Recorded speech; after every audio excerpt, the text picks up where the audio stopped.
Hi everyone, tonight's video is on membranes, both their structure and their function for the cell. So why are cells and most organelles surrounded by phospholipid membranes? If we look at this diagram of the cell with all of the organelles, you will know that most of these organelles are surrounded by phospholipid bilayers, phospholipid membranes. If you look at the nucleus, it actually has a double layer of membranes. The Golgi apparatus is made entirely of membranes.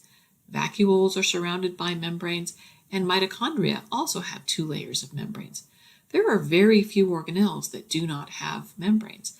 In particular, the ribosomes do not have membranes, and components of the cytoskeleton, such as intermediate filaments and microtubules, do not have membranes. But almost everything else has a membrane. The function of these membranes is it allows cells to separate and compartmentalize functions and activities. It allows for specialized regions of the cell in terms of function. So what are some of the properties of membranes? Membranes are selectively permeable. This is really important. Some things can pass freely through a membrane, some things can only pass through with assistance, and some things can't pass through a membrane at all. I have several videos on my YouTube channel on membrane permeability that will cover this in far more detail. Membranes are also very fluid. They're much more like a baggie than a box. So what are membranes composed of? Well, membranes are composed of a phospholipid bilayer with embedded proteins. Animal cell membranes also have cholesterol, and I'll talk more about the function of this later in this video. Let's look at our lipids first. Our phospholipids have a polar head group composed of glycerol and phosphate, and then they also have fatty acid tails. The tails I've drawn here are saturated fatty acids, and you know this because I've drawn them in a straight line. Saturated fatty acids are produced by animals, and they pack very tightly together due to their straight structure. So if we looked at a phospholipid bilayer from an animal cell, we would see these phospholipids with our straight or saturated fatty acids packed very tightly together.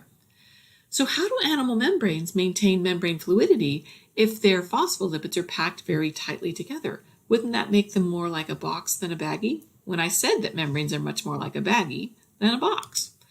Well, they use a lipid called cholesterol to help maintain membrane fluidity. Cholesterol is a steroid. It has the classic 4-ring structure of a steroid, and it is a lipid. So where we see cholesterol is intercalated in the membrane in between these fatty acid tails. Cholesterol structure prevents the tight packing of these lipids because it's kind of big and bulky, and what it does is it gives space between these fatty acid tails so that they don't pack too tightly together.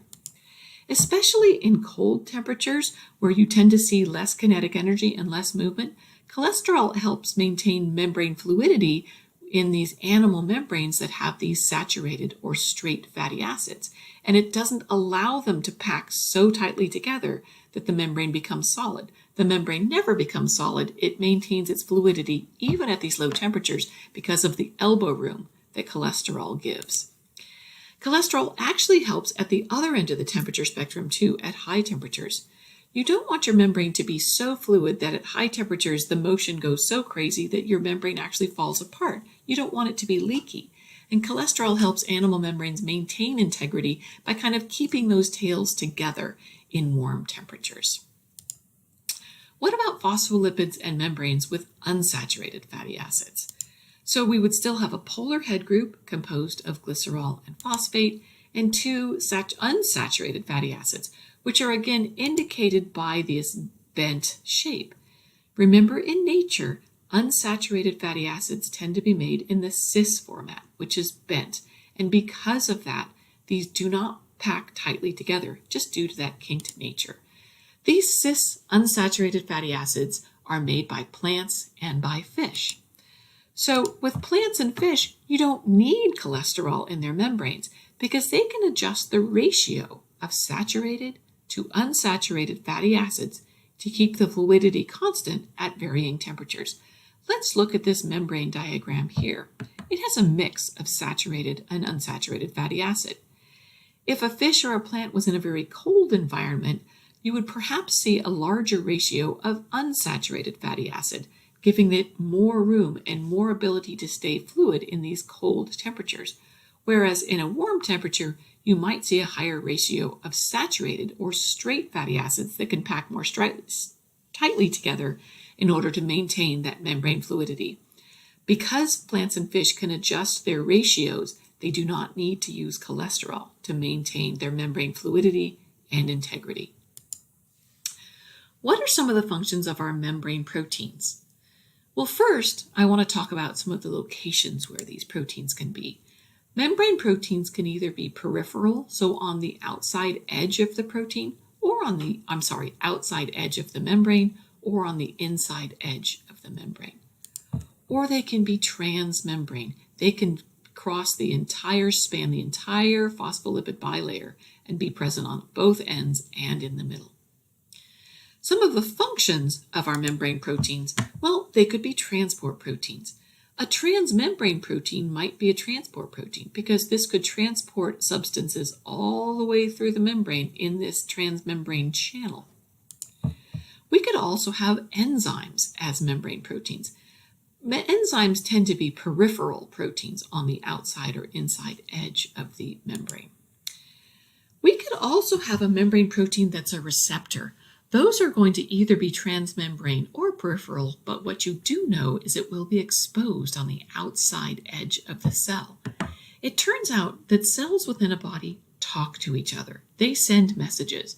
They send messages in the form of chemical messages. And if you're going to send a message, it's important that the cell sends to a cell that can hear it. In order to hear the message, you need a receptor, something to receive that message. So some peripheral proteins and some transmembrane proteins are receptors to receive information from other cells. You can also have membrane proteins whose job it is to attach to structures both inside and outside of the cell. A specific example is a transmembrane protein called an integrin. It's pictured here in blue. Integrins span the entire membrane.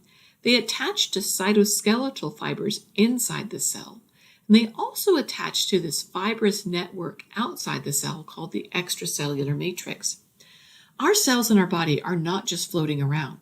They are fixed and attached in their location, and integrins are what aid cells in doing this by keeping both the inside and the outside of the cell attached and fixed in one location. So you should know that membranes are selectively permeable. You should know that membranes are fluid and not static. You should know the different ways that animal versus plant and fish membranes maintain their fluidity and integrity. You should know that membranes are composed of phospholipid bilayer with embedded proteins and cholesterol for animal cells. And you should know the function of lipids, cholesterol, and proteins in membranes.